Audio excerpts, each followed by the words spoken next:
Hi, and welcome back to AP English Language and Composition. Last time I quickly covered some of the basics about the course, exam, and content. I also explained the rhetorical triangle and some figures of speech that you might see. I would like to add that there are countless more figures of speech out there that I hadn't gone over, but you don't have to worry about that because you can find most of them online. Just search up AP Lang figures of speech list and you'll see several results. You likely won't be expected to know all of them, but try to memorize as many as you can because they'll be helpful to you, especially in the multiple choice section. Today, I'd like to go over a few past exam questions and look at the answers together to get ourselves familiar with the question styles and types. Familiarizing yourself with exam questions is a great booster to getting a 5. When I took the course last year, I was unconfident about passing, but after really getting to know the question styles with my teacher in class, I was able to get the score that I wanted. That's why I think it's really important to practice questions and also look at the answers. Then that's what we'll be doing today. First, multiple choice questions are split into reading types and writing types. The first one we'll look at is based on this passage. A tip is to always read the little italicized part at the top. That gives you some bits of information about where they got this excerpt from. It also gives you a bit of context and background information. The first time you read through the passage, try to scan quickly for a main idea, then come back later to read carefully when a question asks you to specifically refer back to a certain part. You can pause to read the passage. So this question number 1, wants to know the rhetorical function of the second sentence. If you recall the skills ratings from last time, this question seems to be focused on a rhetorical situation, reading. It wants you to explain or describe how writers' choices reflect a certain rhetorical situation. First, read the second sentence carefully, along with the sentence before and after it. Then read the sentence itself. Many people mistake a familiar for a vulgar style, and suppose that to write without affectation is to write at random. Why do you think the author felt the need to say this?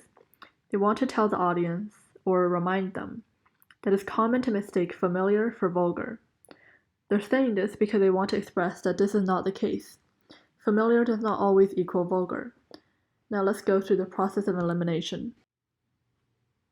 A says that this is an appeal to authority. From last time you might remember that an appeal to authority is called ethos. Is the author making a claim based on their expertise or influence in a particular field? No. The author hasn't mentioned anything about themselves or their authority to speak on this matter. Therefore, the answer can't be A. B says that the second sentence restates the thesis of the passage. First of all, if it's restating the thesis has to be the sentence before it. That leaves us with only the first sentence. We can pretend that that's the thesis. It is not easy to write a familiar style. But is the second sentence simply repeating the thesis again? It's not, because the author is bringing up a common misconception or an additional point that many people think of familiar writing as vulgar. That is a different claim than the first one in this first sentence, as the author isn't repeating the claim that it is not easy to write a familiar style. That's why the answer can't be B either. C says that the sentence expresses the casual relationship between morality and writing style. Morality is basically morals or good and bad principles. The sentence mentions familiar writing with the word vulgar. Vulgar implies bad morals, so you might want to choose this answer, but read C again carefully. The sentence has to describe the casual relationship between morality and writing style. That means that the author has to explain why vulgarity is connected to familiar writing. In other words, why are vulgar people related to familiar writing? But the author hasn't claimed that everyone who uses familiar writing is vulgar. They haven't written about there being a connection or pattern between vulgar people and familiar writing either. They also haven't agreed with the statement that a familiar style is vulgar. They merely stated that many people may think so, but didn't express their own opinion on whether it's true. And that's why I will eliminate C. D says that the sentence provides a specific example for the previous generalization. That means that the previous sentence, "It's not easy to write a familiar style," is a generalization or assumption that the author made. That might be true, but doesn't it sound more like a personal opinion or argument brought forth by the author instead? Even if it were a generalization, is the second sentence an example that supports it? If it was an example, it should talk about an instance in which a familiar style proved to be difficult. This could often be a personal experience with familiar style or someone else's encounter with it. But the second sentence is very obviously not an example of how familiar style is hard, or at least not easy. It's completely different, talking about how familiar style is often mistaken for vulgarity, and lack of affectation for randomness. I would not choose D either for that reason. That leaves us with E, and if we haven't analyzed anything wrong, it has to be the answer. However, we should go over it just to make sure it makes sense. E says that the sentence presents a misconception the author will later correct. This means that the author is stating something that many people often misunderstand, and then will proceed to explain why that understanding is wrong. So here the author says that many people mistake a familiar for a vulgar style, and suppose that to write without affectation is to write at random. The author is stating a misconception on our part. The author is also saying that it's easy for people to confuse familiar for vulgar, and writing without affectation for random. Now that the author has told us our misconception or misunderstanding, they're most likely going to explain to us in later paragraphs why we are wrong and then correct us. That is why I think E is a correct answer.